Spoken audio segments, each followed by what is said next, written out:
எல்லோருக்கும் ஒரு இனிய மாலை வணக்கம். ஸோ இன்னைக்கு நிஃப்டி ஏடிஎம் ப்ரைஸ் என்ன? ஸோ இன்றைக்கி வந்து பார்த்திங்கன்னா வியாழக்கிழமை 13 ஆகஸ்ட்டு. ஸோ சென்செக்ஸோட வீக்லி எக்ஸ்பிரி அதுக்கும் நம்ம ஏடிஎம் ப்ரைஸுங்கிறத கொடுத்துருந்தோம். ஸோ அதை இந்த வீடியோவில் நம்ம பார்க்க போகிறதில்ல. ஸோ நிஃப்டிக்கு மட்டும்தான் பார்க்க போகிறோம். ஸோ நிஃப்டிக்கு இன்றைக்கி நான் ஏடிஎம் ப்ரைஸு என்ன மாதிரி இருந்தது, எந்த ஸ்ட்ரைக் வந்து அந்த ப்ரைஸ் வந்து தக்க வச்சுக்கிட்டாங்க, ஸோ இது எல்லாமே தெளிவாக இந்த வீடியோவில் பார்க்கலாம். ஸோ எங்கேயும் ஸ்கிப் பண்ணாமல் பாருங்கள். ஃபஸ்ட் டைம் இந்த சேனலுக்கு நீங்கள் இப்போ தான் பார்க்குறீங்க அப்படின்னா சப்ஸ்கிரைப் பண்ணிக்கோங்க. அது மட்டும் இல்லாமல் டெலிகிராம் சேனல் இருக்குது. ஸோ லைவ் மார்க்கெட் அப்டேட்டு விஷயங்கள்லாம் உங்களுக்கு கிடைக்கும். ஸோ விருப்பம் இருந்தால் நீங்கள் தாராளமாக ஜாயின் பண்ணிக்கலாம். அது மட்டும் இல்லாமல் நிஃப்டி ஸ்பாட்டுக்கு நான் லெவல்ஸு நானுமே மேக்ஸு எல்லாமே கணக்கு ரீதியாக எடுக்கப்பட்ட அளவு தான். எந்த ஒரு இண்டிகேட்டரும் நான் வந்து பயன்படுத்துகிற கிடையாது. முழுக்க நம்பரை பேஸ் பண்ணி மேக்ஸ் தான் ஃபுல்லாகவே. ஸோ ஒரு இன்ட்ராடே ட்ரேடராக இருக்கீங்க, அது ஸ்பெசிஃபிக்காக ஆப்ஷன் ட்ரேடராக இருக்கும் அப்படின்னா ஸோ இண்டிகேட்டர் பெரிய அளவில் உங்களுக்கு கை கொடுக்காது. அதே மாதிரி ப்ரைஸ் ஆக்ஷனோ கேண்டில் பேஸ் பண்ணி அந்த மாதிரி மெத்தட்லாம் நீங்கள் ஃபாலோ பண்ணும்போது ஸோ ரிசல்ட் அப்படிங்கிறது இந்த செக்மெண்ட்டில் உங்களுக்கு கிடைக்காது. ஓகே, நான் டோட்டலாகவே மார்க்கெட்டில் அது வந்து ஒர்க் ஆகாதுன்னு சொல்ல மாட்டேன். அதுக்குன்னு ஸ்பெசிஃபிக்காக ஒரு கேரக்டர் இருக்குது. ஸோ இண்டிகேட்டர்னால் அந்த இண்டிகேட்டர் வந்து எதுக்காண்டி டிசைன் பண்ணது, சரியா? ஒரு டூல் இருக்குன்னா அந்த டூல் வந்து மல்டிபிள் பர்பஸ் டூலா இல்லை ஒரு ஒரு குறிப்பிட்ட ஒரு இதுக்கு மட்டும் அந்த டூல் யூஸ் பண்ணியிருக்காங்களா, அதுதான் விஷயம். நம்ம ஒரு குறிப்பிட்ட ஒரு செக்மெண்ட்டுக்கு மட்டும் யூஸ் பண்ண டூலை வச்சுக்கிட்டு காமனாக எல்லா இதுக்குமே அப்ளை பண்ணணுன்னா அது ரிசல்ட்டு கிடைக்கணும்னு அவசியம் கிடையாது. அப்போ அது வந்து நம்ம மேலே தான் தப்பு. இப்போ நான் நிஃப்டிக்கு சப்போர்ட் அண்ட் ரெசிஸ்டன்ஸ் எடுத்து நான் என்னோடய ஐடியாவில் பண்ணிகிட்டு இருக்கும்போது அது நல்லாவே அக்யூரேட்டாக ஒவ்வொரு லைனும் பர்ஃபெக்டாக இதாகும். ஸோ ஸ்பெசிஃபிக்காக நான் இதுக்குன்னு டிசைன் பண்ண இதை கொண்டு போய்ட்டு நீங்கள் பேங்க் நிஃப்டிலேயோ சென்செக்ஸ்லேயோ வேறு ஸ்டாக் ஆப்ஷன்ஸ்லேயோ நீங்கள் அப்ளை பண்ணிங்கன்னா அது ஆகாது. ஓகே, அது ஆகாது. ஏன்னா இதுக்குன்னு அது ஸ்பெசிஃபிக்காக, ஏன்னா இது வீக்லி எக்ஸ்பிரி, பேங்க் நிஃப்டி போகும்போது மந்த்லி எக்ஸ்பிரியாக இருக்கும். ஸோ சென்செக்ஸ் வீக்லி தானே, ஏன் அதுக்கு ஆகாது அப்படின்னா அதுக்கும் பேக்கெண்டில் ஒரு லாஜிக் இருக்குது. ஸோ அதெல்லாம் நீங்கள் அடுத்தடுத்த வீடியோவில் நான் உங்களுக்கு எக்ஸ்பிளைன் பண்ணுறேன். ஓகே, ஸோ அப்போ அதுக்குன்னு ஸ்பெசிஃபிக்காக நம்ம இது பண்ணதுக்கு நமக்கு ரிசல்ட் வந்து கிடைக்கும். ஓகே, அப்போ நான் அதை தான் சொல்கிறேன். எந்த ஒரு இண்டிகேட்டரும் நான் வந்து ஒர்க் ஆகாதுன்னு சொல்ல மாட்டேன். ஸோ பெரிய அளவில் ரிசல்ட்டு கிடைக்காது. ஏன்னா நம்ம பண்ணக்கூடிய மிஸ்டேக்ஸ் என்ன, அது வந்து எதுக்காண்டி அந்த டூல் யூஸ் பண்ணியிருக்காங்க, எந்த செக்மெண்ட்டுக்காண்டி அந்த டூல் அவங்க வந்து ரெடி பண்ணியிருக்காங்களோ அதுக்கு ரிசல்ட்டு கொடுக்கும். அதை போய்ட்டு நம்ம காமனாக எல்லாத்துக்கும் அப்ளை பண்ணும்போது அது ரிசல்ட் வராது. அதே மாதிரி ப்ரைஸ் ஆக்ஷன் நான் ஒர்க் ஆகாதுன்னு சொல்ல மாட்டேன். அதெல்லாம் வந்து ஸ்டாக் ஆப்ஷன்ஸுக்கு, பெரிய ஸ்டாக் ஆப்ஷன்ஸுக்குள்ள ஸ்டாக்கு ஸ்விங் ட்ரேட் பண்ணுறதுக்கு, ஃபாரெக்ஸு இந்த மாதிரி இதுக்கெலாம் உங்களுக்கு இதாகும். ஃபியூச்சர் நிஃப்டியோட ஃபியூச்சர் கூட நீங்கள் அதுக்கு யூஸ் பண்ணலாம். ஆனால் ஆப்ஷன்ஸ் வரும்போது இங்கே டிகே அப்படிங்கிற ஒரு விஷயம். ஏன்னா ஸ்பாட்டை பேஸ் பண்ணி நம்ம வந்து என்ட்ரி எக்ஸிட் பண்ணுறது கிடையாது, ப்ரீமியத்தை பேஸ் பண்ணி தான் நம்ம என்ட்ரி எக்ஸிட் பண்ணுறோம். ஓகே, ஸோ அதில் நமக்கு என்னென்ன அட்வான்டேஜ் இருக்குன்னா, அட்வான்டேஜும் இருக்குது, டிஸ்அட்வான்டேஜும் இருக்குது. ஸோ அப்போ அங்கே டிகேங்கிற ஒரு விஷயமும் இருக்குது, அப்புறம் அதே மாதிரி ப்ரீமியம் இன்க்ரீஸ் ஆகிற ஒரு விஷயமும் இருக்குது. ஸோ இதெல்லாம் டோட்டலாக சேலஞ்சபிள். இதெல்லாம் வந்து எந்த ஒரு இண்டிகேட்டரும் கேண்டிலோ பேட்டர்ன்ஸோ இதெல்லாம் நமக்கு வந்து எந்த பெரிய அளவில் முன்னக்கூடிய வந்து நமக்கு சொல்லாது. ஸோ அங்கே வந்து நமக்கு வந்து நம்பர் தான் வந்து வேலிடு. ஸோ இந்த நம்பரு, இந்த ப்ரைஸு, இந்த ஸ்ட்ரைக்கு இவங்க வந்து இதை ஹோல்டு பண்ணாங்கன்னா மார்க்கெட் இது ஒரு ஸ்ட்ராங்கான ஒரு சப்போர்ட், சரியா? இங்கே வால்யூம் ஓஏ இந்த மாதிரி விஷயங்களையும் இதுக்கு வந்து பெரிய அளவில் கை கொடுக்காதுன்னு சொல்ல மாட்டேன். நம்ம வந்து சின்ன அளவில் ரீட்டெயிலாக பண்ணும்போது அவ்வளோ பெரிய கன்ஃபியூஷனான விஷயங்கள்லாம் நம்ம இதுக்குள்ளே வந்து அப்ளை பண்ண அவசியம் இல்லை. எவ்வளோக்கு எவ்வளோ எளிமையாக ஒரு பிகினரால் கூட புரிஞ்சுக்கிறக்கூடிய தன்மை இருக்கணும், சரியா? புரிஞ்சிக்கக்கூடிய சிம்பிளாக இருக்கிற மாதிரி விஷயத்தை தான் நான் வந்து உங்களுக்கு இங்கே என்னோடய சேனல் மூலயமா நான் சொல்லிக்கிட்டு வர்ற விஷயங்கள். ஸோ இவ்வளோ தான் விஷயம். ஸோ நம்ம நேராக சார்ட்டுக்குள்ளே போயிடலாம். ஸோ இந்த லெவல்லாம் நீங்கள் எப்படி எடுக்கணும்னு தெரிஞ்சுக்கணும் அப்படின்னா என்னோடய சேனலில் புதையல் இருக்கும் வரைபடம் அப்படிங்கிற தலைப்பில் ஒரு வீடியோ இருக்கும். ஸோ நீங்கள் அதை போய் பார்த்தீங்கன்னா இந்த லெவல்லாம் எப்படி எடுக்கிறது அப்படிங்கிறத எக்ஸ்பிளைன் பண்ணி வீடியோவில் பேசியிருப்பேன். ஓகே, இன்றைக்கி வந்து நம்மளோட ஏடிஎம் ஸ்ட்ரைக் அப்படிங்கிறது 24,450. இதை பேஸ் பண்ணி தான் நான் வந்து நிஃப்டிக்கு சப்போர்ட் அண்ட் ரெசிஸ்டன்ஸ் லெவல் எல்லாமே எடுத்திருக்கேன். இப்போது இதில் ஏடிஎம் ப்ரைஸுங்கிறது இன்றைக்கி 122 ரூபா. இந்த 122 ரூபா எப்படி வந்துச்சு அப்படின்னா 24,450 கால் 119 ரூபா, புட்டு 126 ரூபா. ரெண்டையும் கூட்டி 2ஆல் ஆவரேஜ் பண்ணி கிடைக்கிற வேல்யூ தான் அந்த 122. இந்த 122 ரூபா அப்படிங்கிற ப்ரைஸை ஒரு ஸ்ட்ராங்கான ஒரு சப்போர்ட் அண்ட் ரெசிஸ்டன்ஸ் ஜோனில் வந்து எந்த ஸ்ட்ரைக் வந்து இந்த ப்ரைஸ் வந்து தக்க வச்சுக்கிறாங்களோ, ஸோ மார்க்கெட்டில் அது சரியான ஒரு சப்போர்ட்டாக இருக்கும். அங்கேருந்து மார்க்கெட் வந்து ரிவர்சல் ஆகிறதுக்கான ப்ராபபிலிட்டி அதிகம். ஸோ இதை தான் வந்து நம்ம வந்து இந்த வீடியோவில் நம்ம பார்க்க போகிறோம். நிஃப்டி இன்றைக்கி வந்து ஓப்பன் அப்படிங்கிறது ஒரு ஃப்ளாட் ஓப்பன். ஓப்பனில் 5 விதமாக இருக்கும். இதுக்கு முன்னாடி வீடியோவில் நான் சொல்லியிருப்பேன். ஒவ்வொரு வீடியோவிலும் சொன்னோம்னா வீடியோட லென்த்து ரொம்ப பெருசாயிரும். நீங்கள் இதுக்கு முன்னாடி புதுசாக இருக்கீங்கன்னா நீங்கள் எங்கேருந்து ஆரம்பிக்கிறது, ஸோ எந்த இடத்துலேருந்து உங்களோட கான்செப்டை நான் ஆரம்பிக்கிறது அப்படிங்கிற மாதிரி கேள்வி இருக்கும். எந்த வீடியோலாம் ரொம்ப இம்பார்ட்டன்ட் வீடியோ அப்படிங்கிற மாதிரி ஒவ்வொரு வீடியோவுமே ரொம்ப ரொம்ப இம்பார்ட்டன்ட் வீடியோ தான். சரியா? இதுதான் இம்பார்ட்டன்ட் வீடியோ, இது வந்து டெய்லி பேஸ் வீடியோ அப்படிங்கிற மாதிரி இல்லை. மார்க்கெட் எல்லா மாதிரியும் எல்லா நாளும் ஒரே மாதிரி இருக்கா? அப்படி கிடையாது. ஸோ நான் ஒவ்வொரு நாள் போடுற வீடியோ ஒவ்வொன்றும் ஒவ்வொரு விஷயம் வந்து ஒரு லேர்னிங் அப்படிங்கிறது உங்களுக்கு கிடைக்கும். அப்போ நீங்கள் கண்டினியூவாக வீடியோ பார்க்கணும். அது மட்டும் இல்லாமல் இதுக்கு முன்னாடி பிகினராக, அதாவது இப்போ தான் சேனலுக்கு ஃபஸ்ட் டைம் வர்றீங்க அப்படின்னா, ஸோ இதுக்கு முன்னாடி உள்ள வீடியோ எல்லாத்தையுமே நீங்கள் ப்ராப்பராக பார்த்தா மட்டும்தான் எல்லாத்துலேயும் வந்து யூஸ்ஃபுல்லான ஒரு சின்ன சின்ன விஷயங்கள் உங்களுக்கு வந்து கிடைக்கும். ட்ரேடிங்கில் வந்து பார்த்திங்கன்னா அனுபவம், இந்த அனுபவம் உங்களுக்கு எவ்வளோ கிடைக்கோ, ஸோ அவ்வளோக்கு வந்து உங்களால் இங்கே சக்ஸஸ் அப்படிங்கிறது பண்ண முடியும். அப்படிங்கிற காட்டிலும் தேவையில்லாத விஷயங்களை அவாய்ட் பண்ண முடியும். அதுதான் சரியா? தேவையில்லாத விஷயங்களை நீங்கள் அவாய்ட் பண்ணிட்டாலே ஸோ சக்ஸஸ் ஆட்டோமேட்டிக்காக உங்கள் கூட வந்துடும். ஸோ இதுதான் விஷயம். ஸோ பொறுமை அப்படிங்கிறது இங்கே வேணும் அப்படிம்பாங்க. ஸோ பொறுமைங்கிறது இப்படி தான் உங்களுக்கு வந்து ஸ்டெப் பை ஸ்டெப்பாக தான் கிடைக்கும். ஒரு நாள்லேயோ ஓவர் நைட்லேயோ உங்களுக்கு கிடைச்சிடாது. ஸோ நீங்கள் அதை உணரும் பட்சத்தில் உங்கள் மேலே இருக்கிற என்னென்ன மிஸ்டேக்ஸ் அப்படிங்கிறத நீங்கள் உணரும் போது தான் அந்த அடுத்தடுத்த ஸ்டெப்புக்கு உங்களால் ட்ராவல் ஆக முடியும். ஓகே, இப்போ ஓப்பனுங்கிறது ஒரு flat open. Okay, previous close பக்கத்துலேயே வந்து நிஃப்டி வந்து ஓப்பன் கொடுக்குறாங்க. 24,431 இன்றைக்கான ஓப்பன். ஓகே, இப்போ இங்கேருந்து மேலே போகணும் அப்படின்னா மார்க்கெட்டில் மல்டிபிள் ரெசிஸ்டன்ஸ் இருக்குது. ஐடிஎம் லைன் அப்படிங்கிற ஒரு ரெசிஸ்டன்ஸ் இருக்குது, மேஜிக் லைன் அப்படிங்கிற ஒரு ரெசிஸ்டன்ஸ் இருக்குது. அது மட்டும் இல்லாமல் முந்தின நாளோட ஹை அப்படிங்கிறது ஒரு ரெசிஸ்டன்ஸ். அப்போ இங்கே பார்த்தீங்கன்னா அது மட்டும் இல்லாமல் ப்ரீவியஸ் க்ளோஸ் இருக்குது. அப்போ 4 ரெசிஸ்டன்ஸ் கண்டினியூவாக இருக்குது. மார்க்கெட் இதுக்கு மேலே போனால் மட்டும்தான் புல்லிஷ், அப்படின்னா மார்க்கெட் வந்து டவுன் சைடு தான். இப்போ ஓப்பன் அப்படிங்கிறது பார்ப்போம். எப்பயுமே ஓப்பன்லேயே ஃபஸ்ட் என்ட்ரி எடுக்கணும்னு ட்ரை பண்ணாதீங்க. ஸோ ஓப்பனை பேஸ் பண்ணி மார்க்கெட்டோட வியூவை வந்து தெரிஞ்சுக்கிறக்காண்டி தான் நான் இந்த விஷயத்த உங்களுக்கு சொல்கிறேன். ஓகே, இப்போ 24,431 ஓப்பன். ஓகே, இது நியர்பை ரவுண்ட் 50 நம்பர் என்ன இருக்குது? 24,450. ஓகே, அப்போ 450 ஸ்ட்ரைக்கு, கால் அண்ட் புட்டு ரெண்டு பேர்த்தையுமே நம்ம எடுத்து வச்சு பார்க்கலாம்.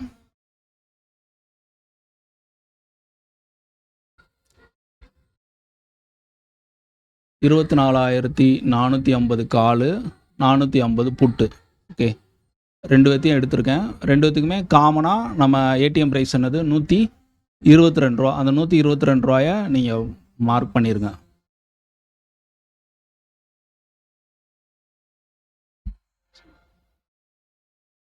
இது மார்க்கெட் முடிஞ்சதுக்கப்புறம் பேசுகிறதுக்கு இதை காட்டுறது போது உங்களுக்கு வந்து ரொம்ப ஆர்வமாக இருக்கும். ஓ, இவ்வளோ சிம்பிளாக இருக்குது, இதெல்லாம் ஏன் மிஸ் பண்ணோம்? உடனே நாளைக்கு மார்க்கெட்டில் போயிட்டு இதை இம்ப்ளிமெண்ட் பண்ணுறதுக்கு அப்படியே ரொம்ப ஒரு விஷயம். அதாவது ட்ரேடராக இருக்கும்போது ட்ரேடரோட காமனாக எல்லோரும் பண்ணக்கூடிய மிஸ்டேக்ஸை பற்றி நிறையா சைக்காலஜியாக நான் பேசியிருப்பேன். இதில் நிறையா பேசலாம். இப்போ நான் பண்ண விஷயந்தான் எல்லாருமே பண்ணுறாங்க அப்படின்ல, இது வந்து காமனாக எல்லோரும் பண்ணக்கூடிய ஒரு மிஸ்டேக்ஸ் தான். ஓகே, இப்போ நான் ஒரு பிகினராக இருக்கும்போது என்ன விஷயம், ஏதாவது ஒரு விஷயம் அந்த வீக்கெண்டில் வந்து ட்ரேடராக இருக்கிறவங்க நிறையா வீடியோஸ் பார்ப்பாங்க. ஸோ நிறையா யூடியூப்பில் வீடியோஸ் பார்ப்பாங்க. அதில் அவங்களுக்கு வந்து இப்போ எப்படி என்னோடய வீடியோ உங்களுக்கு ஒரு வித்தியாசமாக தெரிஞ்சு நீங்கள் ஃபாலோ பண்ண ஆரம்பிச்சிங்களோ, அது மாதிரி ஏதோ ஒரு கட்டத்தில் நானும் ஏதோ ஒரு விஷயத்த நான் தெரிஞ்சிருப்பேன். பிகினராக இருக்கும்போது நான் தெரியாத விஷயத்த ஒன்று தெரிஞ்சிருந்திருப்பேன். உடனே போயிட்டு அதை அடுத்த நாளே போயிட்டு மார்க்கெட்டில் அப்ளை பண்ணும்போது ரிசல்ட்டு கிடைக்கும். ஸோ அது ஓரியண்டாக பேக் டெஸ்ட் பண்ணுறது கிடையாது, அதை பற்றி ஃபுல்லாக தெரிஞ்சுக்கிறது கிடையாது. சரி, இல்லை அதை லைவ் மார்க்கெட்டில் அப்சர்வேஷன் பண்ணிவிட்டு அதோடய பர்ஃபார்மன்ஸ் எல்லாம் பார்த்துட்டு 1 or 2 வீக்ஸ் கழித்து அதை வந்து அப்ளை பண்ணுறது, அந்த மாதிரி விஷயங்கள் உடனே போயிட்டு அதை நம்ம வந்து இம்ப்ளிமெண்ட் பண்ணுற மாதிரி. ஸோ இதெல்லாம் வந்து நெகட்டிவிட்டியை நமக்கு கொடுக்கும். ஸோ அந்த மாதிரி தான். இப்போ இந்த வீடியோ நீங்கள் பார்க்குறீங்கன்னா, உடனே போயிட்டு லைவ் மார்க்கெட்டில் போய் அடுத்த நாளே வந்து இதை டெஸ்ட் பண்ணாதீங்க. ரியல் மணி வச்சு டெஸ்ட் பண்ணாதீங்க. அந்த விஷயங்கள் வந்து எப்படி நடக்குது, எந்தெந்த ஸ்ட்ரைக்கில் நடக்குது, எந்த நேரத்தில் நடக்குது, எதனால் நடக்குது அப்படிங்கிற மாதிரி 1 வீக்கோ 1 மந்த்தோ நீங்கள் வந்து ப்ராக்டிஸ் பண்ணுங்கள். அதை பற்றி ஓரியண்டாக அப்சர்வேஷன் பண்ணுங்கள்.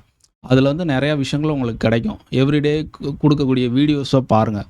ஸோ மார்க்கெட்டில் நீங்கள் பார்த்த விதமும் நான் கொடுத்த வீடியோ, ஓகே, நான் கொடுக்குற இப்போ ஈவினிங் கொடுக்குற இந்த வீடியோவும், ஸோ நம்ம அப்சர்வேஷன் பண்ணதும் நான் வீடியோ கொடுக்கும்போது அதில் நான் சொன்ன விஷயமும் சிமிலராக இருக்கா, இல்லை நம்ம என்ன விஷயங்கள் வந்து ராங்காக ப்ரெடிக்ட் பண்ணியிருக்கோம் அப்படிங்கிற மாதிரி உங்களுக்கு கிடைக்கும். அதனால தான் அந்த வீடியோ கொடுக்குறேன். ஒரு இதை காட்டிட்டு இதெல்லாம் நடந்திருக்கு பார்த்தீங்களா அப்படிங்கிற மாதிரி முடிஞ்சு போன மார்க்கெட்டில் வந்து நான் வந்து படம் காட்டுறதுக்கெலாம் இதை வந்து நான் சொல்லலை. ஒரு அப்சர்வேஷன், நீங்கள் அந்த நீங்கள் பண்ண அப்சர்வேஷனும் நான் பண்ணுற கொடுத்த வீடியோவும் சிமிலராக இருக்குன்னா அப்போ நீங்கள் வந்து இந்த விஷயத்தை புரிஞ்சிருக்கீங்க அர்த்தம். ஸோ அதனால தான் நான் வந்து வீடியோ போடுறேன். மற்ற வேறு எந்த உள்நோக்கமும் கிடையாது. ஓகே, இப்போது 24,450 கால் 122க்கு கீழே தான் இருக்காங்க. சரியா? மார்க்கெட் ஃபஸ்ட்டு ஒரு கேண்டிலே நல்லா டவுனில் கொடுத்துட்டாங்க. ஸோ அப்போ 122க்கு மேலே அவங்க போக முடியாத சூழல் இருக்கும்போது, ஸோ மார்க்கெட்டோட வியூ டவுன் தான். ஸோ டவுன் தான். அப்படி இருக்கும்போது நம்மளோட ஸ்பாட் சார்ட்டில் அடுத்த லெவல் சப்போர்ட் லெவல் என்ன, சப்போர்ட் 1 இருக்குது.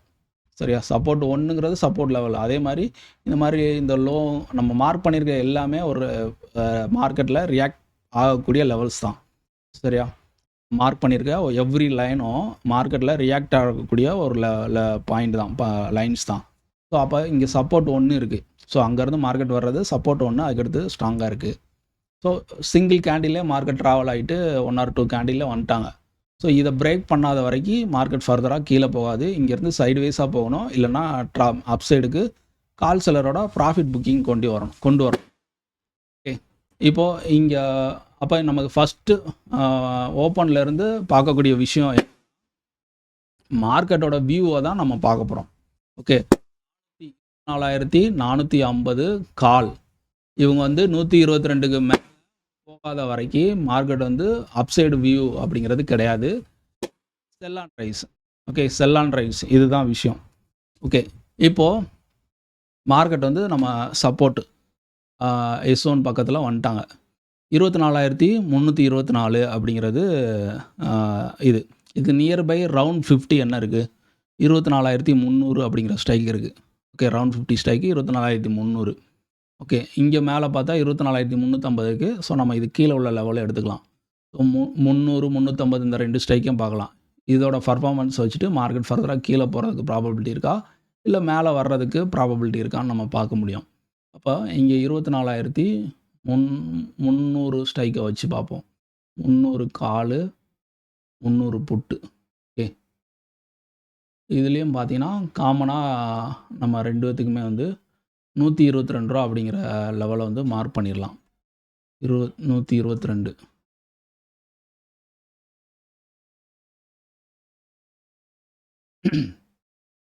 122. ஓகே,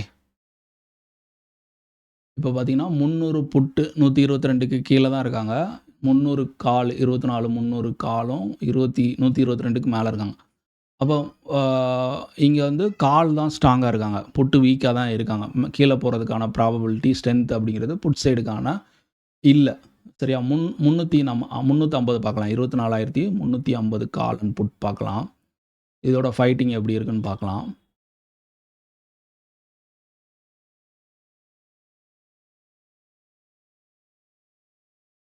இதில் பார்த்தீங்கன்னா 2த்துக்குமே காமனாக நம்மளோட ஏடிஎம் ப்ரைஸ் 122 ரூபாயா மார்க் பண்ணிடுங்க. 122. இப்போது மார்க்கெட் ட்ரேட் நடக்கிறது 24,324 அப்படிங்கிற ரேஞ்சு சப்போர்ட்டில் நடக்கிறாங்க. ஓகே, அங்கே பார்த்தீங்கன்னா 300 காலும் ஸ்ட்ரென்த்தாக தான் இருக்காங்க, 350 காலும் ஸ்ட்ரென்த்தாக தான் இருக்காங்க. 122க்கு கீழே ட்ரேட் நடந்திருக்கு. பட் ஆனால் 24,350 புட்டும் சரி 300 புட்டும் சரி வீக்காக தான் இருக்காங்க. ஸோ மார்க்கெட்டில் அவங்க வந்து பார்த்திங்கன்னா 122க்கு கீழே தான், பிலோ அப்படிங்கிற மாதிரி தான் ட்ரேட் நடக்கிறாங்க. ஓகே, ஸோ அப்போ வந்து இங்கே கிளியராக தெரியுது மார்க்கெட் வந்து இந்த சப்போர்ட்டை பிரேக் பண்ணி கீழே போகிறதுக்கான ப்ராபபிலிட்டி இல்லை. சரியா? இங்கே 24,400 புட்டை பார்க்கலாம். 400 புட்டு 24,400 புட்டு. ஓகே. இவன் 122 இவனுக்கு ரெசிஸ்டன்ஸாக இருக்கும். ஸோ இவன் 122க்கு கீழே இருக்கிற வரைக்கு இவன் 122 மேலே க்ளோஸ் பண்ணிவிட்டு மல்டிபிள் டைம் அதை ட்ரை பண்ணி மேலே கொண்டு போகிறதுக்கு ட்ரை பண்ணால் ஸோ அவனுக்கு ரெசிஸ்டன்ஸாக இருக்குது. ஸோ 400 அங்கே வீக்காக தான் இருக்குது. அப்போ என்ன பண்ணோம்? 24,350. ஸோ அந்த சைடு உள்ள செல்லர்ஸ் வந்து அவங்க ப்ராஃபிட்டை புக் பண்ண வேண்டிய கட்டாயம் அப்படிங்கிறது வந்துச்சுன்னா மார்க்கெட் அங்கேருந்து ஃபர்தராக ட்ராவல் ஆக ஆரம்பிச்சிடும். எங்கே ட்ராவல் ஆகும்? 400 நோக்கி ட்ராவல் ஆகும். ஸோ 400 வந்து 122 விட்டு கொடுக்கான். ஸோ 400 ட்ராவல் ஆகும். அதிகபட்சம் போனால் நான் அடுத்த level open, close, magic line இதை தேடி போகும். ஓகே. ஸோ இதுதான் விஷயம். இன்றைக்கி நடந்தது. இதை பேஸ் பண்ணி தான் நம்ம வந்து ட்ரேடு எக்ஸிக்யூட் பண்ணியிருக்க முடியும். மேக்ஸிமம் வந்து மார்க்கெட் ஓப்பன் ஆனோடனே ஒரு என்ட்ரி ப்ராபபிலிட்டி தேடுறது, ஃபஸ்ட்டு கேண்டிலே என்ட்ரி எடுக்கிறதுக்கு உள்ளே போகிறது, அந்த மாதிரிலாம் இருக்காதீங்க. இதுக்கு முன்னாடி இருந்தீங்கன்னா அதெல்லாம் டோட்டலாக அவாய்ட் பண்ணுங்கள். மார்க்கெட்டில் டோட்டலாக நமக்கு 6 ஹவர்ஸ் இருக்குது. ஓகே, 6 ஹவர் இருக்குது. 6 ஹவரில் நமக்கான ஒரு ஆப்பர்ச்சுனிட்டி ஒரு 15 நிமிஷத்துலேருந்து அரை மணி நேரம் போதும். அந்த ஆப்பர்ச்சுனிட்டி நமக்கு கண்டிப்பாக கிடைக்கும். அது எந்த டைம்னாலும் கிடைக்கும். அதனால் காத்துருங்க. அவசரப்பட்டு காலையிலே வந்து ஹைலி வாலட்டலாக மார்க்கெட் கேண்டில் மூவை பார்த்துட்டு ஒரு 10 பாயிண்ட் தானே ஸ்கேல்பிங்கில் உள்ளே போயிட்டு வந்துடலாம் அந்த மாதிரி பண்ணிங்கன்னா ஸோ மார்க்கெட்டில் வந்து ஹையர் ஹை வச்சுட்டு எப்போயுமே ட்ராவல் ஆகாது. ஹையர் ஹைன்னு தெரியும்னு நினைக்கிறேன். ஸோ தெரியலான்னு சொல்கிறேன். இப்போ உதாரணத்துக்கு இந்த கேண்டில் வந்து மேலே போயிருக்கு. ஸோ இந்த கேண்டிலோட க்ளோஸில் நீங்கள் என்ட்ரி எடுக்கீங்க. இது கீழே ஸ்டாப் லாஸ் போடுறீங்க, இல்லைனா இதில் ஒரு 50% போடுறீங்கன்னா மார்க்கெட் இந்த கேண்டில்லேருந்து நீங்கள் ஒரு 30 பாயிண்ட் இல்லை 20 பாயிண்ட் போகும்னு நினைக்கிங்க. இங்கே பாருங்கள், இதோட ஹைக்கு மேலே அவனால் பர்ஃபார்மன்ஸ் பண்ணவே முடியல.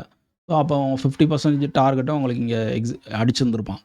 ஸோ அதனால தான் சொல்கிறேன், இந்த ஹையர் ஹை பண்ணுற விஷயங்கள் வந்து எல்லா நாளும் நடக்காது. சரியா?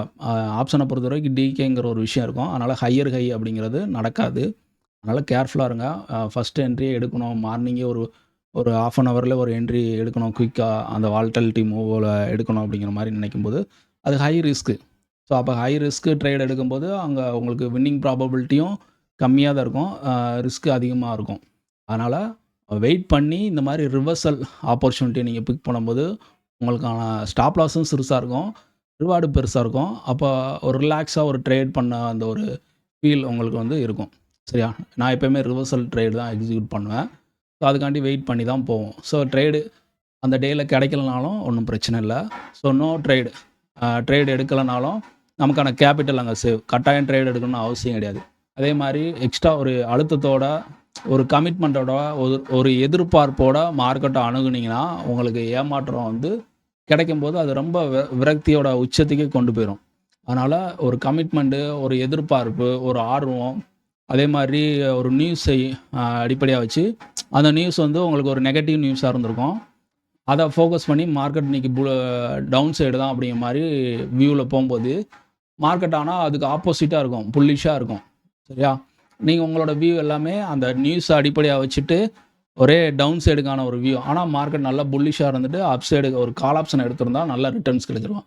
ஆனால் நீங்கள் புட் ஆப்ஷன்லேயே உங்களோட ஃபோக்கஸை வச்சுட்டு ஃபைனலாக என்ட்ரி எதுவும் கிடைக்காம, இல்லை அப்படியே என்ட்ரி எடுத்தாலும் 1க்கு 2 ஸ்டாப் லாஸ் அடித்து டோட்டலாக அந்த டே லாஸில் வர்ற மாதிரி. ஸோ இந்த மாதிரி விஷயங்கள்லாம் சைக்காலஜியாக நம்ம ரொம்ப அஃபெக்ட் பண்ணோம். ஸோ இதெல்லாம் வந்து ஸ்டெப் பை ஸ்டெப்பாக நம்ம சைக்காலஜி வீடியோவில் நிறையா பார்க்கலாம். ஸோ இன்றைக்கான வீடியோ நமக்கு லெவல்லாம் பார்த்தாச்சு. ஸோ நாளைக்கு நிஃப்டி வெள்ளிக்கிழமை. ஸோ இந்த வாரத்தோட க்ளோசிங் எப்படி ஓப்பனுங்கிற திங்கக்கிழமை முக்கியமோ அதே மாதிரி க்ளோஸ் அப்படிங்கிறது ரொம்ப முக்கியம். நிஃப்டி பார்த்தீங்கன்னா 24,395 க்ளோஸ் ஆகிருக்காங்க. அப்போ இது நியர்பை இருக்கிற ரவுண்டு அப்படிங்கிற பார்க்கும்போது 24,400, 450, 350 இந்த மாதிரி ஸ்ட்ரைக்கு நம்ம போய் பார்க்கலாம். அங்கே ஏடிஎம் 7லேருந்து 8 மணிக்குள்ள வந்து செட்டில்மெண்ட் வரையும் இங்கே நமக்கு டேட்டா அப்டேட் ஆகும். ஸோ இன்னும் வந்திருக்கும்னு நினைக்கிறேன், பார்ப்போம். வந்துருச்சுன்னா நான் உங்களுக்கு நாளைக்கான வந்துருச்சு, க்ளோஸ் ப்ரைஸ் வந்துருச்சு. ஸோ அப்போ நமக்கு ஸ்ட்ரைக் பார்த்துடலாம். 24,395 நிஃப்டி க்ளோஸ் ஆகிருக்கு. ஓகே, அப்போ 24,400 அப்படிங்கிற ஸ்ட்ரைக்கை நம்ம பார்க்கலாம். ஸோ எந்த ஸ்ட்ரைக்கில் சேம் ஸ்ட்ரைக்காக இருக்கணும், கால் போட்டு சேம் ஸ்ட்ரைக்காக இருக்கணும். அங்கே வந்து க்ளோஸ் வந்து கால் அண்ட் புட்டு ரெண்டுத்துக்கான டிஃப்ரென்ஸ் கம்மியாக இருக்கோ அதுதான் நமக்கான ஏடிஎம் ஸ்ட்ரைக்கு. நிஃப்டி க்ளோஸ் வந்து 24,395 க்ளோஸ் ஆயிருக்கு. ஆனால் இங்கே க்ளோஸ் பாருங்கள் 24,400, 122 ரூபா கால், இவன் 82 ரூபா, ஆல்மோஸ்ட் வந்து 40 பாயிண்ட் டிஃப்ரென்ஸ் அதிகமாக இருக்குது. நம்ம 350 பார்க்கலாம், இங்கேயும் டிஃப்ரென்ஸ் அதிகமாக இருக்குது. ஓகே, 450 பார்க்கலாம். ஸோ 450 பார்த்தோம்னா பார்த்தீங்கன்னா நமக்கு 10 பாயிண்ட் தான் டிஃப்ரென்ஸு. 95 கால், புட்டு வந்து 105, ரெண்டுத்துக்குள்ள அந்த டிஃப்ரென்ஸ் பாயிண்ட்டுங்கிறது 10 பாயிண்ட்டு. இவ்வளோ பாயிண்ட் தான் டிஃப்ரென்ஸ் இருக்கணும்னு அவசியம் இல்லை. நியர்பை ஸ்ட்ரைக்கை காட்டிலும் எந்த ஸ்ட்ரைக்கில் டிஃப்ரென்ஸ் கம்மியாக இருக்கோ அதுதான் நமக்கு ஏடிஎம். ஸோ க்ளோஸை வச்சு எப்பயுமே டிஃபெண்ட் பண்ணாதீங்க. இந்த மாதிரி அதாவது நிஃப்டியோட க்ளோசிங்கை வச்சு ஸ்ட்ரைக்கை வந்து சூஸ் பண்ணாதீங்க. ஒரு செட்டில்மெண்ட் வந்ததுக்கப்புறம் க்ளோஸ் ப்ரைஸ் கொடுப்பாங்க. ஸோ அதுக்கப்புறம் நீங்கள் சூஸ் பண்ணும்போது அதுதான் கரெக்டான ஸ்ட்ரைக்காக இருக்கும். இப்போ நாளைக்கான நமக்கு ஸ்ட்ரைக் அப்படிங்கிறது 24,450, இன்றைக்கும் 24,450 தான். ஸோ நாளைக்கு நமக்கு அந்த ஸ்ட்ரைக் தான் கிடச்சிருக்கு. இப்போ ஏடிஎம் ப்ரைஸ் அப்படிங்கிறது 95 கால், புட்டு வந்து 105, டோட்டலாக 200 அப்படிங்கிறப்ப 100 நேற்று எவ்வளோ இருந்தது? 122 ரூபா இருந்தது, இப்போ 100. இப்போ டோட்டலாக 22 44 பாயிண்ட் இன்றைக்கி ஒரு நாளில் டிகே அப்படிங்கிறது நடந்திருக்கு. ஸோ நாளைக்கு 100 அப்படிங்கிறது நமக்கு ஏடிஎம் ப்ரைஸு. ஒரு ஸ்ட்ராங்கான சப்போர்ட் அண்ட் ரெசிஸ்டன்ஸ் லெவலில் இந்த 100 ப்ரைஸை யார் தக்க வைக்காங்களோ ஸோ அதுதான் வந்து ஸ்ட்ராங்கான என்ட்ரியாக இருக்கும். ஸோ டெலிகிராமில் வந்து மார்னிங் வந்து லெவல்ஸ் எல்லாம் நான் அப்டேட் பண்ணுவேன், சார்ட்டை. ஓகே, நீங்கள் ஜாயின் பண்ணி அதில் வந்து பார்த்துக்கலாம். Okay, thank you all.